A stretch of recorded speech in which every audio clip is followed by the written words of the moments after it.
আপনার মুখে এখনো সিগারেট, আপনি 60 বছরও বিড়িখানা ছাড়তে পারলেন না, আপনি নবীকে ভালোবাসেন, এত বড় মিথ্যা কথা আপনি কেমনে বললেন? ওই মিয়া মিথ্যুক, মিথ্যুক তুই বললি কেমনে বেটা বুড়া? তুমি কিভাবে নবীকে ভালোবাসো? নবীর সাথে তোমার কিসের সম্পর্ক বেটা? 60 বছর বয়সে এখনো চায়ের দোকানে টেলিভিশনে নর্তকীর নাচ না দেখলে তোমার ঘুম হয় না, তোমার দিন পার হয় না। তুমি নবীকে চিনো কিভাবে? তোমার সাথে তো আল্লাহর রাসূলের কোনো সম্পর্ক নাই।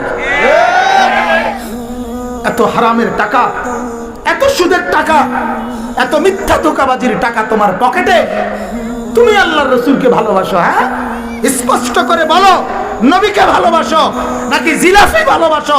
এটা পরিষ্কার করে বলো, পরিষ্কার করে।